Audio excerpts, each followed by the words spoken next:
Manappuram Finance, hosted by DAM Capital Advisors Limited. As a reminder, all participant lines will be in the listen-only mode, and there will be an opportunity for you to ask questions after the presentation concludes. Should you need assistance during the conference call, please signal an operator by pressing star, then 0 on your touch-tone phone. Please note that this conference is being recorded. I now hand the conference over to Mr. Sanket Chheda from DAM Capital. Thank you, and over to you. A very warm welcome to all of you to Manappuram's Q1FY25 conference call. We have with us the entire management team today. Starting with VP Manappuram, who is MD and CEO, Sunita Nandan, who is the ED, Ms. Bindu A, who is the CFO, Mr. Rabindra Babu, who is MD of Ashirwad Microfinance, Rajesh Nandu Dirisad, who is the CFO of Ashirwad MFI, Baswaraj Shetty, Senior VP and Head IR, Kamal Parmar, Head of Vehicle and Equipment Finance, Suven, who is the CEO of Manappuram Finance, and Robin Paruvelli, who is the CFO of Manappuram Finance. Without further ado, I will hand the call over to Mr. VP Nandakumar for his opening remarks. We'll follow that up with question and answers. Over to you, sir. Thank you. Good evening, ladies and gentlemen. It is my pleasure to welcome you all to our conference call to discuss the first quarter FY25 financials. Amid the global uncertainties and geopolitical conflicts, our country remains a standout, poised to achieve a sustained real GDP growth rate of 7%. Against this backdrop, I present our Q1 financial results.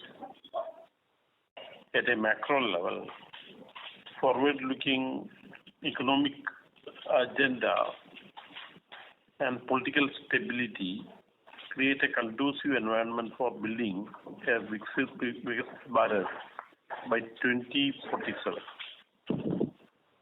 Several initiatives outlined in the Union Budget are expected to have a multiplier effect on the economy. The Affordable Housing Scheme, incentives for first-time employees, measures to enhance youth skills, and student internships in the top 500 companies will boost employment and income, leading to increased credit creation and sustained aggregate demand. Despite a slowdown in economic activity due to general elections during the quarter, we achieved a substantial growth in both AUM and profits. I am pleased to report a net profit of 557 crore, an improvement of 11.7% year-on-year, driven mainly by the profitability in our gold loan.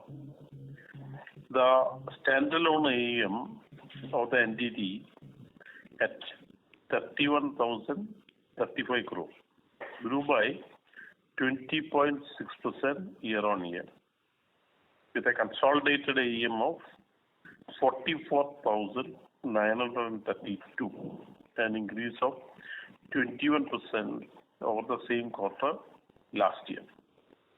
Our gold AUM reached 23,647 crore, an improvement of 14.8% over the same quarter last year and 10% sequentially. You may recall that I have been promising just this kind of a growth in our gold portfolio. Our gold holdings increased during the quarter despite heightened competition. As you know, the Union Budget slashed the import duty on gold from 15 to 6%. As a result, there is an expectation that domestic gold prices may see a moderation leading to higher retail sales.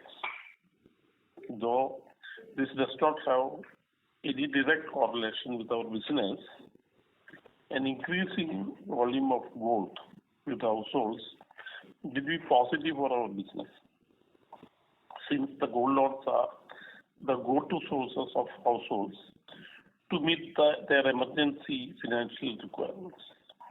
Coming to the non-gold segments, our microfinance subsidiary, Ashirwad, posted an AUM of 12,310 crore, showing a growth of 21% year-on-year and a profit of 100 crore.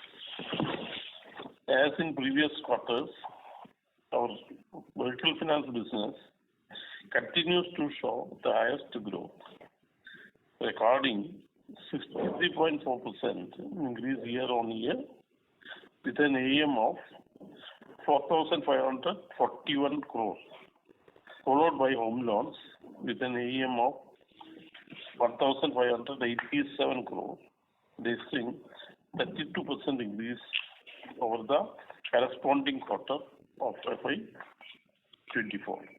We are closely monitoring the affordable housing segment, which holds significant potential. Our non-gold business now accounts for 47% of the total portfolio. It is true that there is an industry-wide trend of collection challenges in these sectors. We are not being immune to such challenges, but in our case, these are restricted to certain specific pockets.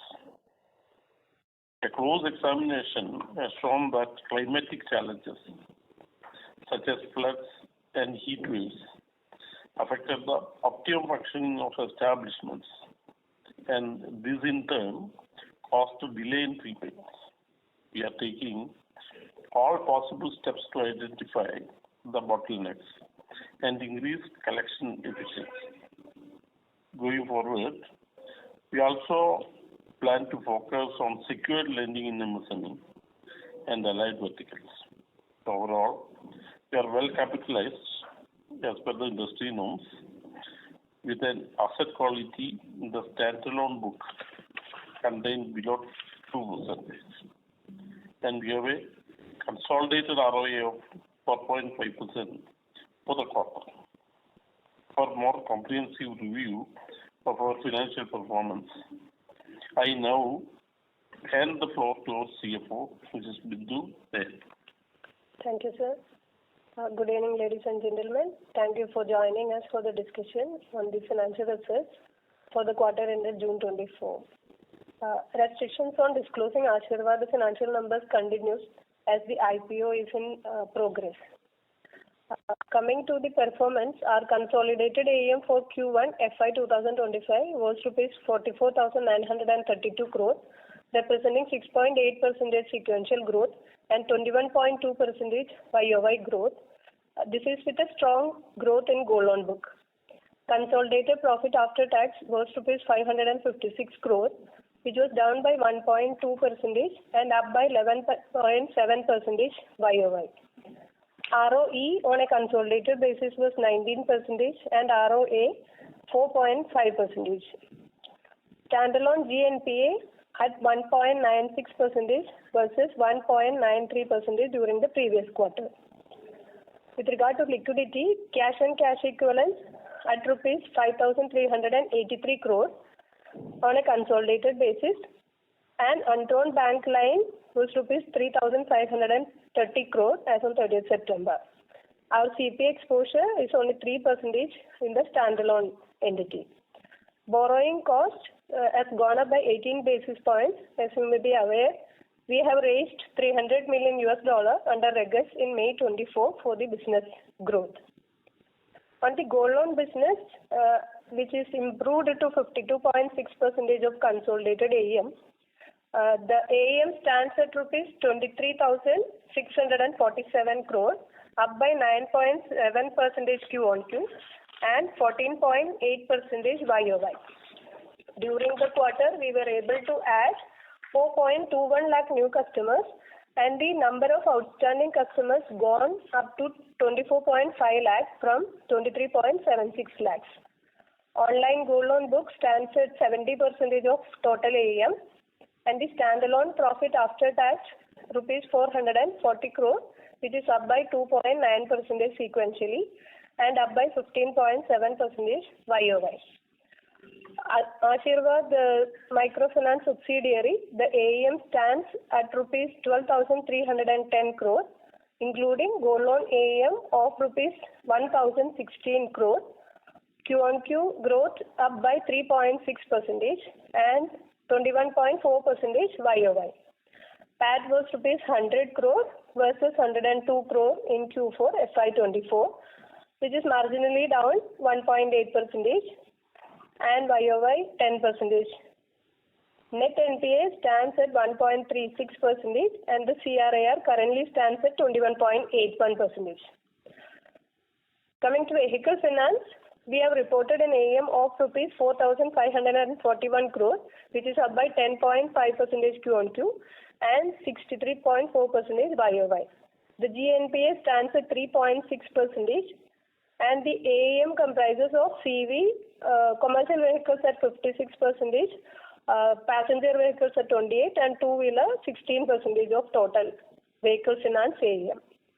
The home loan business rupees 1,587, which is up by 5.2% Q-on-Q and up by 32% YOY.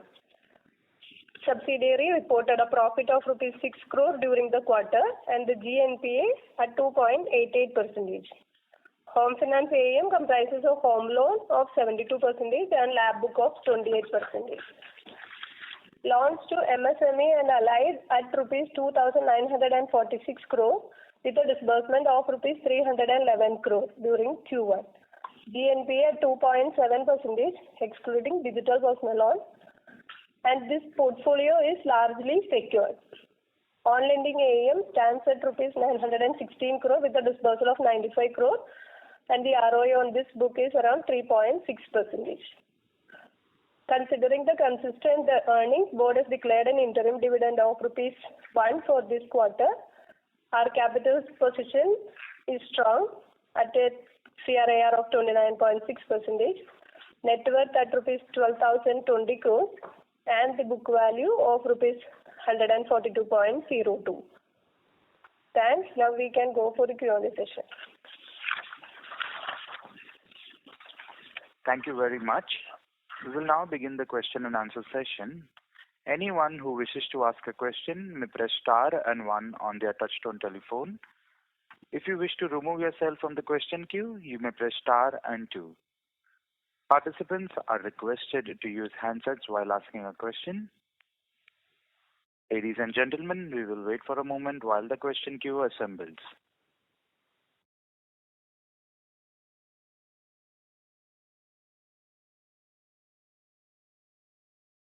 The first question is from the line of Adarsh from Enam Holdings. Please go ahead, sir. Hello. Hi, sir. Congrats on good numbers. So the question is, I have two questions. So first is on the gold book. After a very long time in the last few quarters, we are seeing some decent customer addition. So just wanted to understand, what have we done for this trend to change? The customer growth has come after many years. So that, and have we benefited from the ban on a competitor? And the second question is, many MFIs have reported their first quarter numbers. Things seem quite tough for the sector now. Our Ashirvad numbers seem okay. So just wanted to understand what are you seeing on ground on the MFI business? Okay. Others, about gold loan, I used to tell, post-COVID what has happened is that demand from our target audience went down. And after that it started coming. That's why the number of customers also has increased. So we have not done anything different from whatever we have been doing. But the demand has gone up. Our average ticket size remains around 75,000 rupees.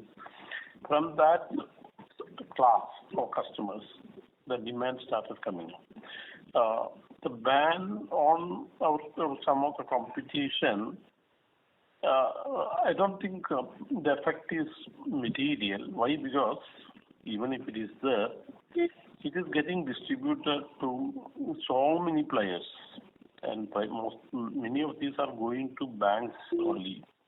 So it is not because there is a ban on one of the competition. It is because our segment, the customer requirement has gone up. The demand for their working capital, etc., has gone up. About Ashirvad, we have a challenge that also IPO and DRHP, we are in the DRHP stage. But the sector, yes, you have said is right. It is. There are some challenges in collection because of factors like the Punjab, Rajasthan, etc., farmer agitation, then general election. And connected with that, there were some rumors spread by the interested party about loan waivers. More than these two, because of the climatic rigors, such as heat waves, that has led to some of the establishments to close for so many hours, etc. Business has impacted. That has led to the collection. As you know, the sector has some cyclical challenges, and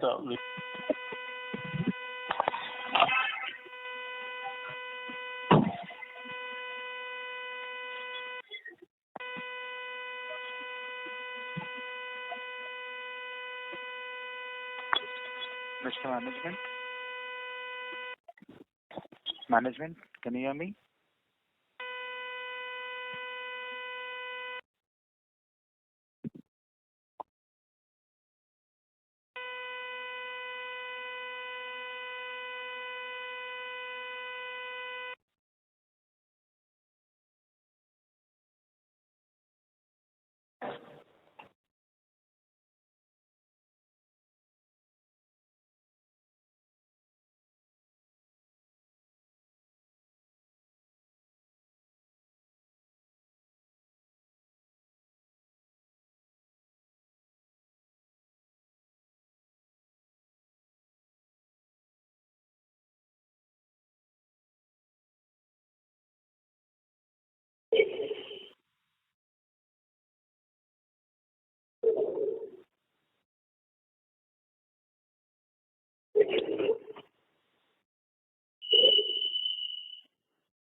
hello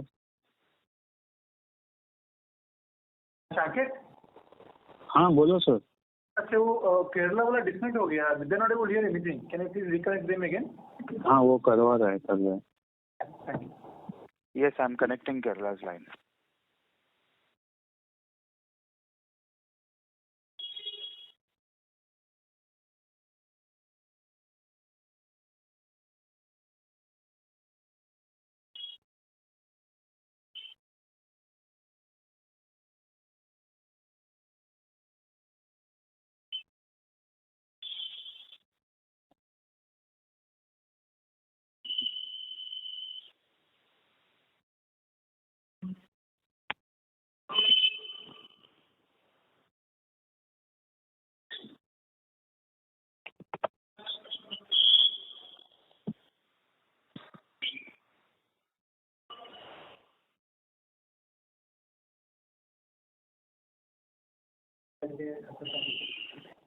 Is there any issue or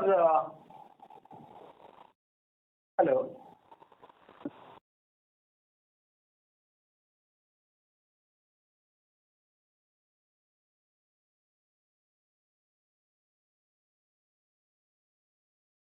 Ladies and gentlemen, please hold while we reconnect the management line.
आपण ज्या व्यक्तीसोबत बोलत आहात त्या व्यक्तीने आपला call होल्डवर ठेवला आहे. कृपया लाईनवर रहा. The person you are speaking with has put your call on hold. Please stay on the line. आप जिस व्यक्ति से बात कर रहे हैं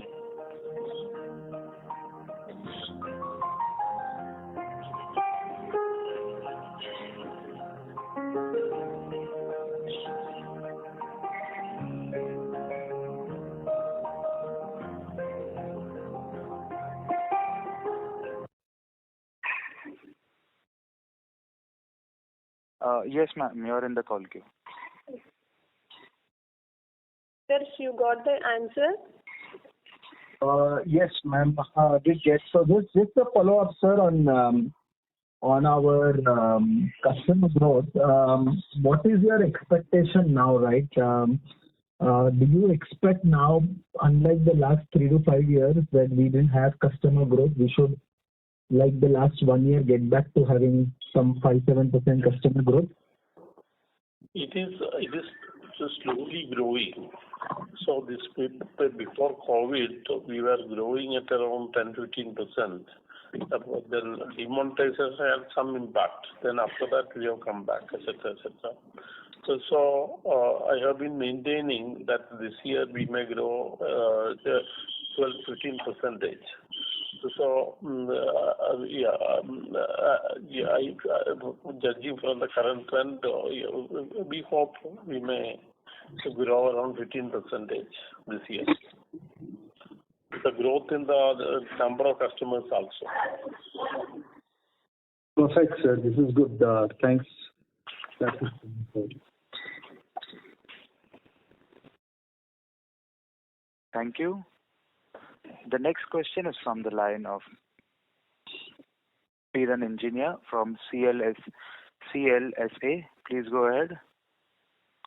Yeah, hi team. Congrats on the quarter. Few questions. Firstly, this 20 crore exceptional item, why have we added it to our profits instead of deducting? I didn't get that logic in the standalone financials. This fraud is on account of unauthorized access by our subsidiary employee, and as it is an outsourced vendor, we are in the process of recovering from the subsidiary as it is committed by the subsidiary employee. So the loss is already factored in our financials over the years, and now this is coming as an income to the quarter financials. So this is like some insurance income. But consolidated, there is no difference. Consolidated, the subsidiary, it has come down, and parent company, it is gone up. It is neutralized. So in the console numbers, this 20 crores is part of the OPEX? No, this 20 crore in console, this will be a group adjustment because in subsidiary this is booked as an expense, claims payable, and in the main entity it is booked as a receivable. So in group adjustment and in the console, only the tax impact, because in Manappuram Finance the tax liability is there, but in the subsidiary there is no tax. So in console, tax impact of 4 crores. Sorry, Bindu, I'm confused. The employee has done a fraud of 20 crores, but there is no impact on the financials. Yeah, because this she has done the adjustment from the interest income, which is already factored in the financials over these years. Okay. So it comes in the interest income. Okay, fine, fair enough. Secondly, just on microfinance, I know you can't talk a lot about Ashirvad, but broadly talk about which geographies are stressed, any particular ones. Yeah. So, say places like Punjab, Gujarat, Rajasthan, Madhya Pradesh. These are the main states. While saying so, I wish to add one more thing. In these places also there are branches which are showing good collection. So these are, even though these are mainly in these states, all the branches in these states are not affected. Some places, like where the heat wave conditions were more, or farmer agitation was more, etc., and the spread of false news like farm waiver, etc., loan waiver, etc., these places were affected. Now, having seen that there is no loan waiver and good monsoon, etc., hopefully, as we have witnessed in the past over these years, these may slowly come back. Okay, and what is our portfolio in these states, sir? So the full details we are whatever is disclosed in the public domain only can be discussed because of the constraints of DRHP. But these are not our main concentration. Yeah. As you are aware, Tamil Nadu, or these are our main states. But the states where we faced collection issues are not bigger states for us. Okay, fair enough. And just lastly, on slide 18, you mentioned that you've taken some cost rationalization measures for the gold loan business. So can you just elaborate on that, please? It is not cost rationalization. What we were discussing as the gold loan branch setup, or those costs are fixed. Additional business will help us into reduce the OPEX to AM. Okay, fair enough. Okay, thank you so much and wish you all the very best. Thank you. The next question is from the line of Rajiv Mehta from Yes Securities. Please go ahead. Yeah, hi, good evening. Congrats on good numbers. I've got a few questions on the gold loan business. So we are talking about demand, having increased for gold loans. But when I look at the customer acquisition number or volume, it is 4.2 lakh customer acquired in Q1, and it is pretty similar to Q4. Q4 was 4.1 lakh customers that we had acquired. So it doesn't show up in volume. And the maths behind the gold customers growing by 4% Q-on-Q, because when we had a similar addition in the previous quarter, the customer base did not grow as much. So was it that auctions were zero, or was it that releases of the gold pledged were much lesser in the quarter? So the life.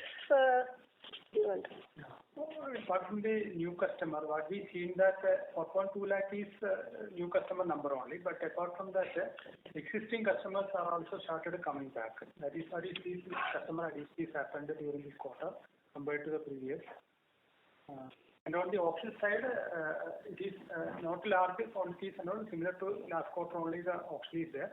But that is not the exact reason for this. Existing customers also come back apart from new customers. Yeah, sir, can you share that number? Can you share that number of old customers, reactivating in this quarter, and what was it in the previous quarter? We will send you. We will send you because these details are not there. The new customer acquisition remained the same, but the overall live customer base has gone up. Understood. And this increase in ticket size, average ticket size by 6% Q on Q, can you explain this? I mean, is it more driven by, the LTV headroom being availed by some of the existing customers basis their, incremental need for money? Because I also see LTV, going up. Or is it also driven by the fact that the customer mix has changed, that you acquired, slightly higher value customers? What has kind of driven this increase in ticket size on Q-on-Q basis? The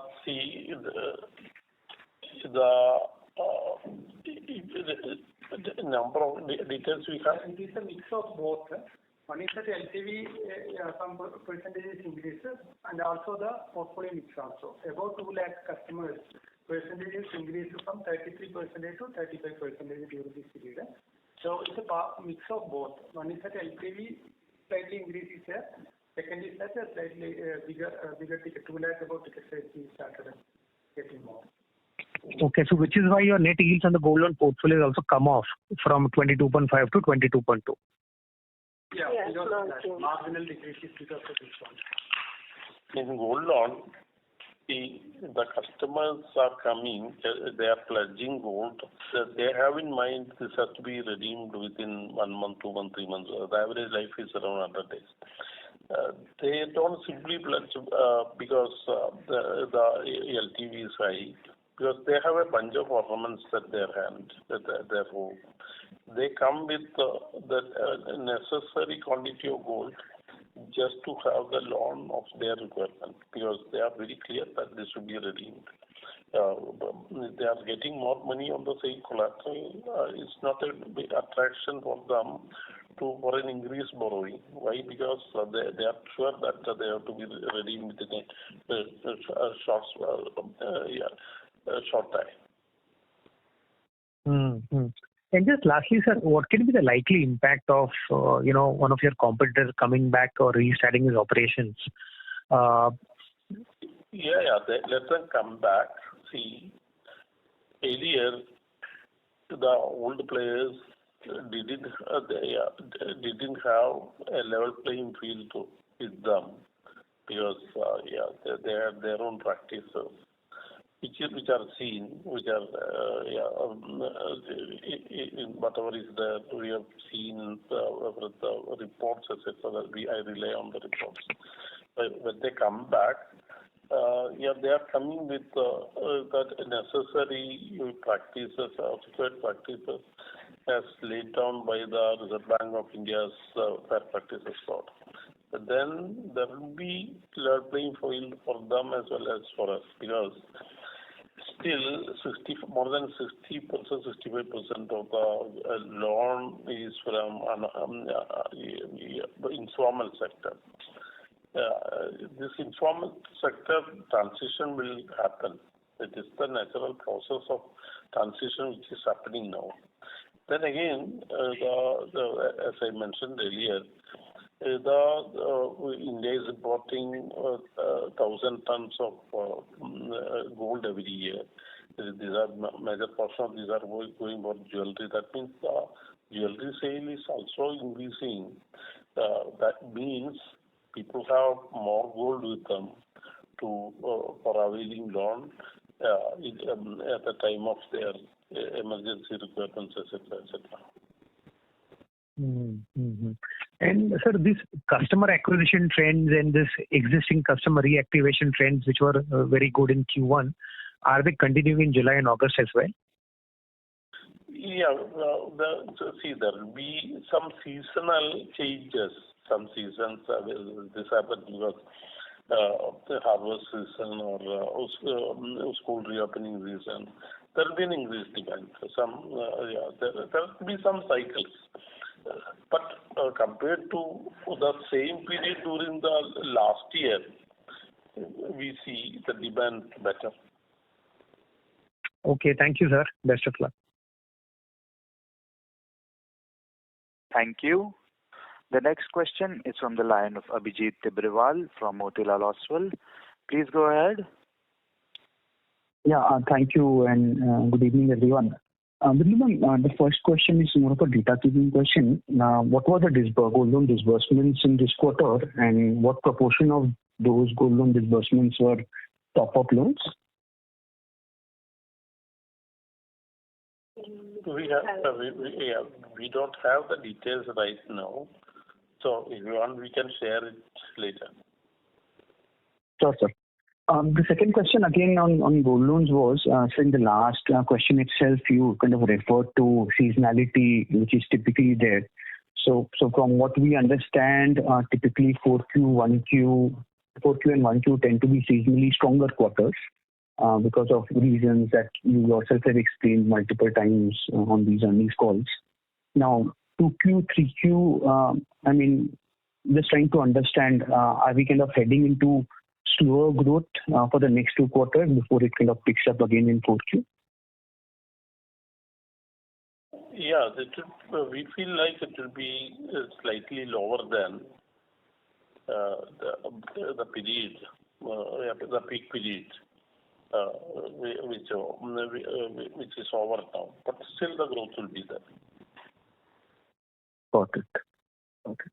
And so then just one last question on microfinance. So while we touched upon some states where problems are there and we kind of attributed it to a lot of things, Punjab farmer agitation, general elections, rumors about loan waivers, heat waves as well. So, I mean, there are MFIs today who started acknowledging the problem of customer over-leveraging that has happened. So what is our view on this problem of customer over-leveraging, which could lead to more stress in the coming quarters? And 2 related questions on microfinance only. I mean, in terms of the asset quality, stress, credit cost in microfinance, are we kind of done taking the hit, or you think there are a couple of more quarters ahead we will see? Because in this quarter also we did an ARC transaction of almost 200 crores in the microfinance business. So are we kind of going to be seeing that stress pan out over the next couple of quarters, or you think things will start improving from second quarter itself? And so lastly, if you can share that data on microfinance, which some MFIs have started sharing about customers unique to Ashirvad plus 1, 2, 3 and 4. See, as you yourself has mentioned, as we are in the DRHP stage, we have constraints in giving you all the numbers other than the published numbers. So the MFI industry has challenges, and I am talking something general, as we cannot disclose more in our case because of the obvious reasons. So some states, the heat wave conditions, the farm loss, etc., was high. And thereafter, the rumors of loan waiver, etc., was also intensely spread, etc. And because of the heat waves, as I have so told, the productivity of the lost, demand days were lost, etc. That is the challenge, and that is what is seen in the industry. As I have said, these are not completely in states. These are the states like Punjab, Rajasthan, Madhya Pradesh, etc., Gujarat, etc., where some parts of the states are doing pretty well. So these are where these issues are impacted. And these issues the industry has seen in the past. And after realizing that the news spread was false, and also because of the monsoon coming, etc., as these people will come and repay, because this microfinance is helping them to manage their cash flow, to meet some requirements, etc., etc.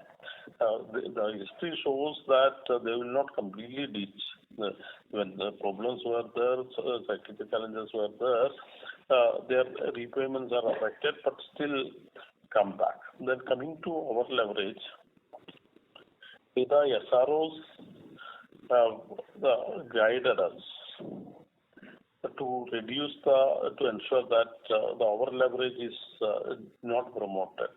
They have said yes, the maximum income per the family to be capped at this thing, and maximum lenders to be capped at this. We have already implemented that.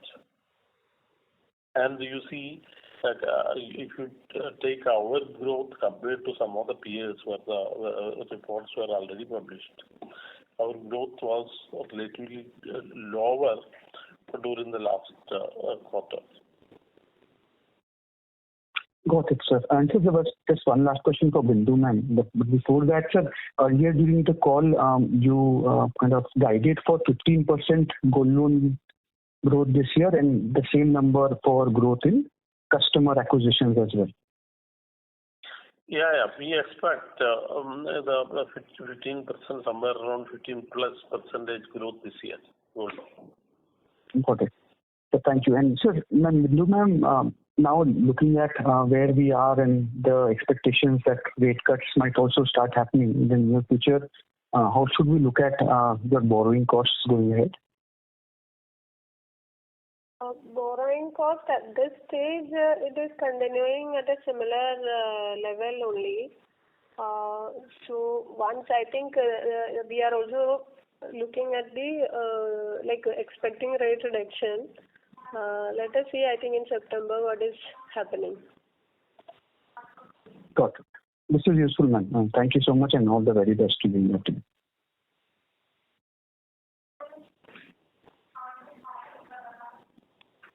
Thank you. The next question is from the line of Gaurav from Capital Farming. Please go ahead.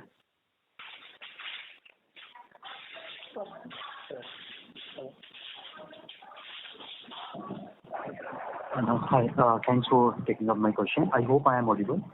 Yes. Yeah. I have a question on first on the Ashirvad Microfinance. It has been observed that the provisioning for bad assets has been increasing consistently, right? And similarly, it has been observed with the other microfinance listed entities as well. There has been a significant increase in the stress assets across the category. So, what's your opinion as management that how far it can go? Is it the peak of the provisioning, or there is still some room left which we can see in the coming quarters so that this provisioning can increase from here onwards? Again, I repeat, because of the DRHP, we cannot disclose beyond whatever is disclosed. But I will tell you a few things where Ashirvad is better risk managed. One, in no state we have an exposure of 10% of the total AUM, and in no district we have an exposure of more than 1% of the AUM.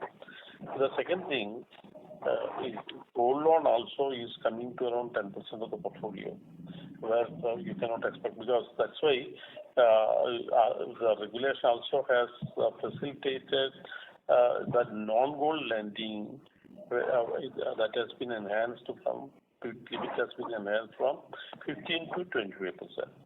So this we have 520 branches as disclosed earlier, and that's doing pretty well along with the gold loan segment, etc. We hope because of the de-risking like this, the company will be able to perform better compared to the peers. One, the geographical concentration is not there; it is spread across the country with the norms, etc. The biggest risk here is the geographical concentration. The second, gold loan will definitely support. Ashirvad is unique as far as risk management is concerned. Yeah, and my second question is on the other segments other than the gold loan, like we are into the affordable housing finance, commercial vehicle finance. Now we are also talking about lending to the MSME, which I think in the last couple of annual reports also we have been mentioning, right? So, but lending to these segments require different skill set in terms of the underwriting team, recovery team, right, and the entire infrastructure. So how Manappuram at a consolidated level, the management is bringing in the expertise on the board, right from the ground level to the mid and senior management level, how you are ramping up those teams so that the what you are talking in the annual reports as well as the quarterly calls is actually getting implemented on the ground also. So your views on that, please. See, these are whether it is vehicle finance or MSME, these are specially trained people who are exclusive for that from top to bottom. Their underwriting requirement. These are all. If you take the MSME, 95% of these are micro lab. Their average ticket size is around 5-6 lakhs. So these are used by small businesses. Our checkpoints, first checkpoints is around 7% only. That means 90 to 93% is collected by merely presenting the NASH or a check. The balance 7% we are collecting. So we have around 5% we had unsecured lending to MSME. These are all small ticket lending up to 3-4 lakhs. Now the stress is that segment only. So if at all any stress is that is in that segment only. But now we have reduced that further, and we are making these to 97-98% secure. So we have a team for each of these. Our business model is slightly different. We are not sourcing customers through DSA much. Say, of course, some percentage or small percentage is being sourced through DSAs. But our branches attract nearly 50,000-60,000 customers every day. Gold loan. And these businesses are co-located along with the gold loan business. They even though done by separate team. So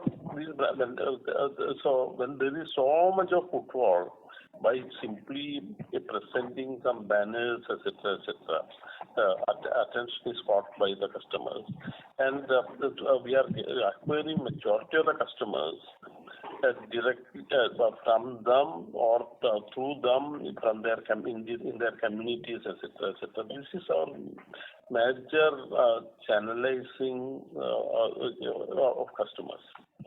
So that's why these customers have been with us for some time in gold loan. Now these are being done by separate team who are highly skilled in this regard. Thanks a lot for this elaborative answer. Last question, if you allow me to ask, with respect to if it is not violating any guideline of Assured Microfinance listing, but there was some news that you have appointed a new CEO for Assured Microfinance, and within a very short span of time, I think CEO resigned. So is the listing getting delayed just because we do not have a CEO in place, or is it something else? See, we have the MD in place. Just to support him, we appointed a CEO who is a Bombay-based person. He has his family connections in Kerala. He thought of coming over here just to support his aging parents. Then he had health problems. His family is in Mumbai. They had challenges. So his plan didn't work out as the family challenges were there, etc., etc. That's the reason why he thought of going back to Mumbai. But the company has the MD who is also the CEO. Okay. But not having a regular CEO is not the reason of not going with the IPO listing, because I think SEBI has given an approval, but there has been a significant delay in getting the company listed, right? It is not because of that. There were other issues like the election, general election. Then outcome of the election, just after that, there was some uncertainty. Then everything has come back. Then we have started the road show. So this is how it is moving. Okay, thanks a lot. Thank you. Because the CEO has come or gone back.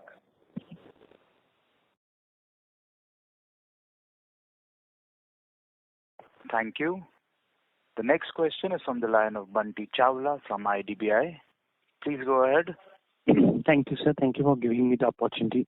First one, on clarity, sorry I missed that. Gold loan growth guidance, have you revised to 15% for full year FY25? Yeah. So from the current one, we expect the gold will grow. Beyond. Okay. So for overall consolidated AUM growth guidance will be now? No, gold will grow 15%. The others will grow in a similar way. Other non-gold like vehicles or MSME, affordable housing, etc.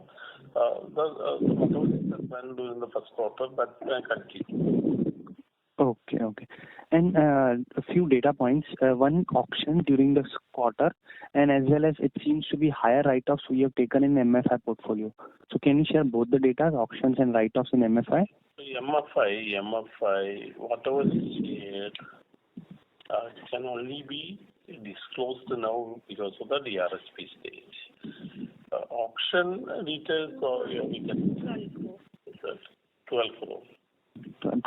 And one more, what we have observed during this quarter, in the non-gold portfolio, vehicle financing, MSME and standalone, there has been an inch up in the gross NPA levels. Though I agree it's a seasonality, but if we compare on a YOY basis, there has been a huge rise in NPA. For example, MSME and personal loan, there has been almost doubling of the gross NPA numbers. Vehicle financing also on a YOY basis increased by 70-80 bps. So any specific reason behind that, and how one should see next 3 quarters for these NPAs? The climatic risks like heat have affected the productivity of the people, the loss of them, etc. This has affected across all the sectors, particularly in the lower end of the pyramid. So the middle class, the lower middle class are generally affected. So that is the reason. That doesn't mean that they will not pay. They delay some payments. So as I mentioned, in MSME, etc., we had around 5-6% unsecured loans. So the damage was around 3-4 lakhs, etc.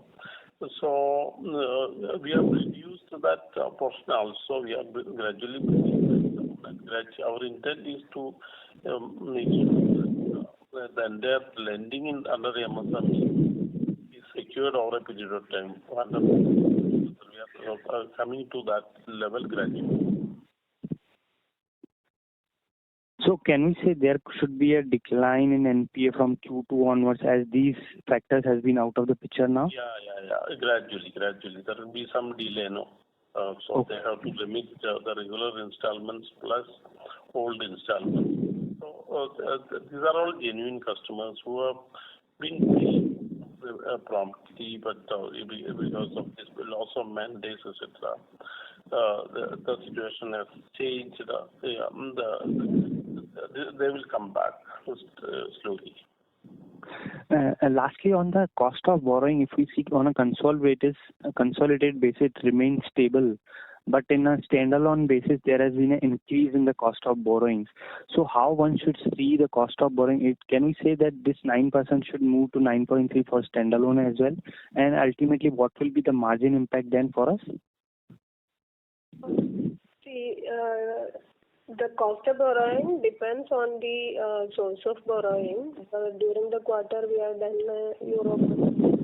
The maturity is 3.3 years. And that money we as a diversification and the tenure also helping us to grow the business. So that is the reason it came at a slightly higher cost. So that is the main reason for increasing cost of borrowing during the quarter.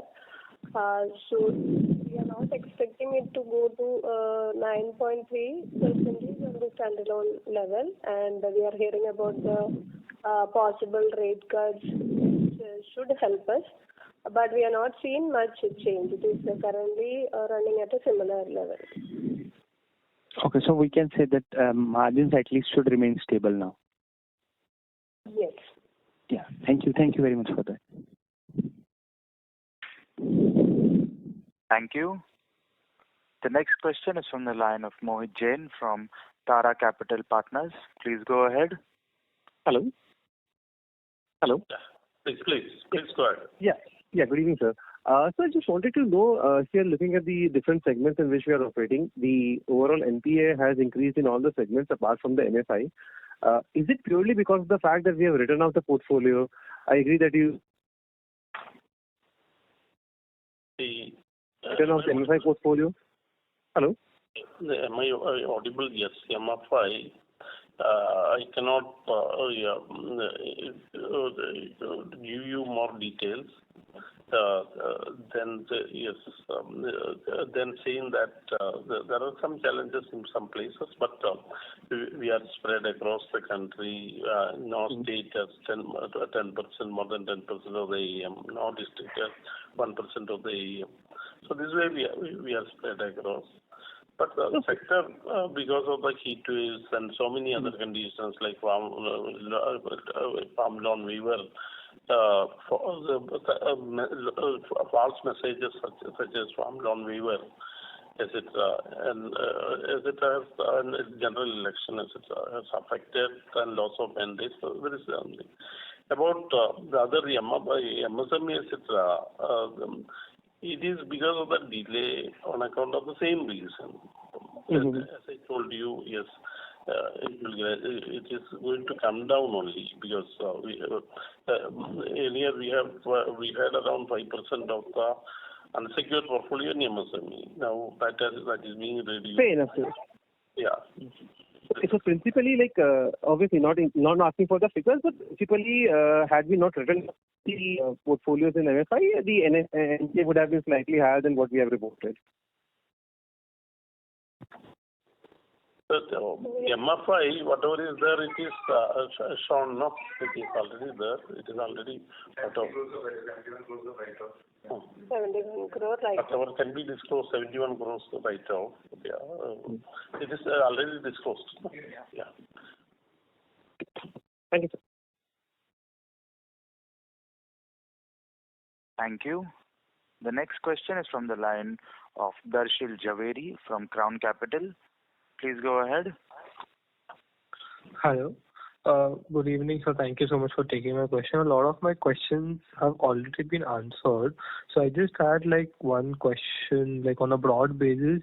I think we're seeing good loan growth and maybe stable cost of borrowing. So what kind of ROA will we target for the full year, sir? So we had an ROA of 4.5%. So we are bringing down the OpEx to AUM gradually because of the growth in AUM. It could come down in the next 1 year. We hope that it will go down